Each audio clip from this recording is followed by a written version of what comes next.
Hello, నేను మీ doctor Balabalaji Osuri, neuro specialist, Manvi hospitals, Vijayawada. ఈ రోజు నేను కంటి నరాలకి సంబంధించిన వచ్చే ఇబ్బందులు, దానివల్ల కంటి చూపు ఎలా తగ్గుతుంది, దానికి సంబంధించిన సమస్యలు ఏంటి అనేది మీకు బ్రీఫ్ గా ఎక్స్ప్లెయిన్ చేస్తాను. ఇప్పుడు మనకి కన్ను అనేది ఒక సెన్స్ ఆర్గాన్ అండి. ఆ కంటి నుంచే మనకి మెదడుకు అనేది ఆప్టిక్ నర్వ్ అనే ఒక నరం ద్వారా ఆ సెన్సేషన్ అనేది మనకి బ్రెయిన్ క్యారీ చేస్తుంది. బ్రెయిన్ లో ఆక్సిపిటల్ లోబ్ అనేది ఒక ఏరియా బ్రెయిన్ లో, ఆ ఏరియాకి అనేది ఆప్టిక్ నర్వ్ నుంచి సెన్సరీ నర్వ్స్ అనేది మనకి హాస్పిటల్ లోపు వరకు మనకి సప్లై చేస్తే అక్కడి నుంచి ఇన్ఫర్మేషన్ అనేది వస్తుంది అనమాట బ్రెయిన్ కి. యూజువల్ గా మనకి ఏదైనా చూపు తగ్గితే చాలా మంది ఏం చేస్తారంటే వెంటనే కంటి డాక్టర్ గారి దగ్గరికి వెళ్తారు. కంటిలో ఉండే ఇబ్బందులు అనేది ప్రతిసారి కాదండి, మనకి ఈ మెదడులో ఉన్న ఇబ్బందుల వల్ల కూడా మన కంటి చూపు తగ్గే అవకాశాలు ఉన్నాయి. దీనికి ఫస్ట్ కాజ్ వచ్చేటప్పటికి ఏదైనా ఒక వ్యక్తికి కానీ వెంటనే కంటి చూపు సడన్ గా ఒక నిమిషం 2 నిమిషాల్లో తగ్గిపోయింది అనుకోండి, ఒక కన్ను కావచ్చు 2 కళ్ళు కావచ్చు. అది యూజువల్ గా ఎప్పుడంటే మనం మీకు ఏదైతే చెప్పిన హాస్పిటల్ లోపు అక్కడ కానీ రక్త ప్రసరణ ఆగిపోయి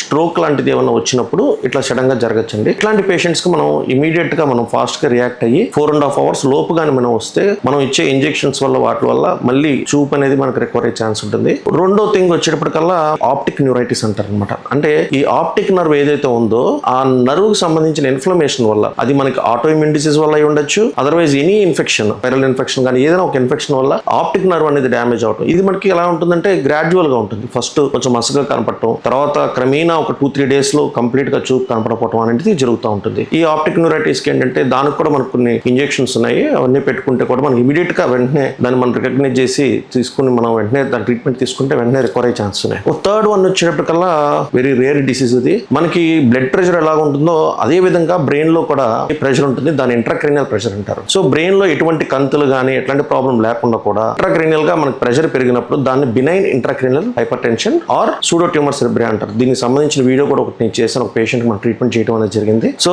ఇలాంటి పేషెంట్స్ కి ఏంటంటే మనకి ఫస్ట్ మెడికల్ ట్రీట్మెంట్ ఇచ్చి చూస్తాము. దానివల్ల ఇంకా తగ్గకపోతే మనకి సర్జికల్ ఆప్షన్స్ ఉన్నాయి. వెనస్ స్టంటింగ్ కానీ, వెంట్రుకల పెరిటోనియల్ షంట్ కానీ, థీకో పెరిటోనియల్ షంట్ కానీ, ఇట్లాంటి ఆప్షన్స్ ఉన్నాయండి. ఇది మనకి third type of one of the causes for loss of vision for the main cranial causes. ఇంకోటి వచ్చేప్పటికల్లా ఫోర్త్ వన్ డయాబెటిక్ రెటినోపతి. అంటే డయాబెటీస్ ఉన్న పేషెంట్స్ లో కంటిలో మనకి రెటినా అని ఒక పొర లాంటిది ఉంటుంది అనమాట. అన్కంట్రోల్ డయాబెటీస్ పీపుల్ లో వీళ్ళకి ఆ రెటినా దగ్గర మనకి కొన్ని ప్రాబ్లమ్స్ రావడం వల్ల కూడా మనకి కంటి చూపు తగ్గచ్చు. సో ఈ 4 కాజెస్ వల్ల మెయిన్ గా cranial causes for loss of vision అని మనం చెప్పుకోవచ్చు. Thank you.